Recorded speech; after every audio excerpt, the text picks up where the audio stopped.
Hello, everyone, and welcome into Between Meetings, the leadership work no one puts on the agenda. The conversation you have with yourself after a hard meeting is our topic today. And we want to talk about how internal narratives shape leadership confidence and behavior. And this episode is to help you understand how to feel reflective and use practical tools to listen to what happens between meetings and immediately recognizes what happens with you after you have a conversation. So when you leave a meeting, your calendar moves on, but your mind doesn't. Sometimes things happen in meetings or conversations and your mind stays back in that space and you're not fully present in the next thing your calendar tells you you need to be present for. It's similar to the meeting continuing, but just in your head. Leaders rarely talk about this inner debrief, but it does quietly shape confidence, presence, and future decisions. And if this is happening with you, it's probably happening with everyone else on your team. So let's talk about how to normalize this. Everybody has post-meeting self-talk, whether it's positive or negative, or even the famous, that meeting could have been an email. The difference isn't whether it happens, but whether we're aware of those internal conversations, the internal conversations of meetings after the meeting with yourself. So I'd say the first thing I'd want to check in on is that meeting after the meeting. What actually happens internally for you? I've talked to leaders who have regretted things out of meetings, maybe say, I should have said that differently. Did I sound unprepared? I wonder if my peers feel like I don't know what I'm doing. This isn't just reflection, it's often judgment. And it's judgment disguised as analysis. So what can I learn from this? What does this have to say about me? This unchecked rumination can erode confidence. It can narrow leadership presence over time. And it can become your internal worst enemy that ultimately shows up in an outpictured way you could never have intended. Secondly, when your internal narrative becomes leadership behavior, then you have more repair to do on the rupture. This is why self-talk matters. The story you tell yourself becomes the lens for your future interactions. Leaders who internalize, I messed that up, can show up guarded. Things like, I'm not good at this, can lead to possibly less visibility or less engagement.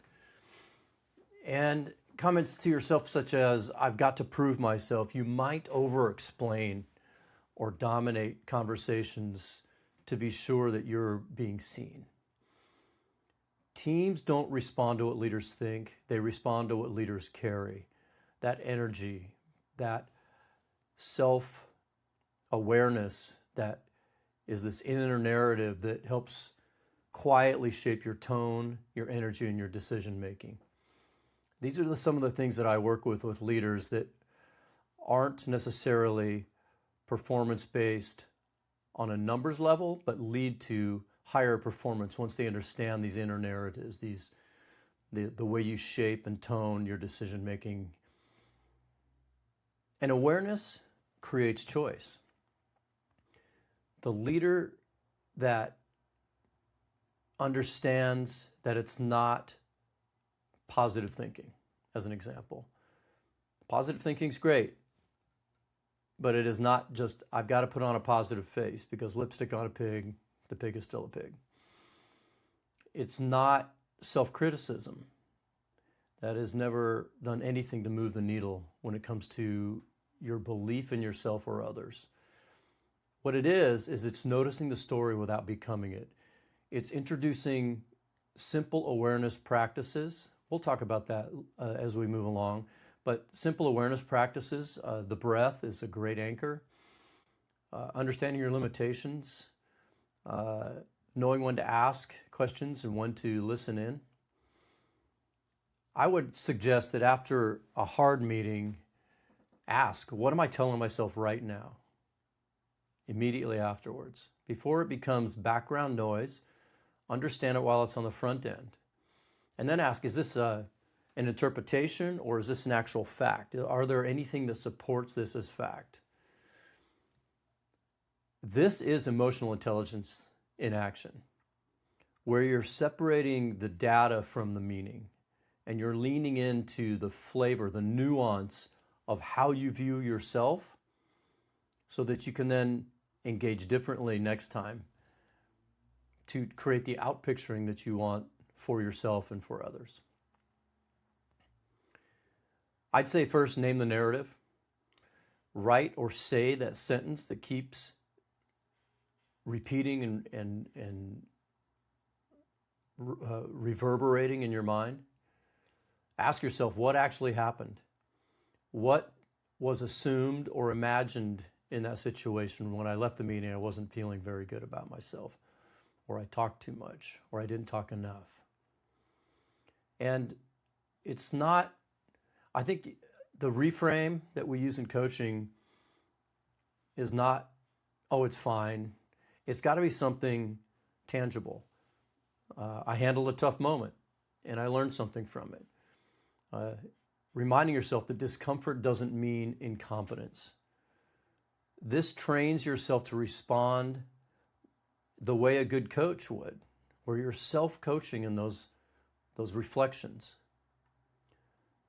So I suggest that you end with gratitude for understanding that awareness, that you give yourself a break, that there's always going to be a next time, and you continually work on these self-awareness exercises after a meeting and do the prep before meetings to know where to lean in and where not to lean in, and not to beat yourself up, but to just convince yourself you're getting better. The most influential leader that you work with every day is the voice in your head. That leader is the one who's guiding you to your next conversation, your next success. So before your next meeting, notice what story are you bringing with you? Are you carrying something from another meeting or from a personal interaction or something going on at home into your meeting that's influencing how you show up? And is that thing, that story, is it helping you show up as curious, calm, and grounded? Or are you feeling frazzled and stressed? Remember, leadership doesn't just happen in rooms with other people. It happens in the private moments when you decide how to speak to yourself. So next time, we're going to talk about emotional leakage and what your team feels before you ever say a word. And just as a reminder, I work at the intersection of leadership, emotional intelligence, purpose-driven performance through coaching individuals, groups, and workshops, and keynote speaking. So find me at my website at scottsadlercoaching.com for more information. And we'll see you next time here on Between the Meetings. Take care, everybody.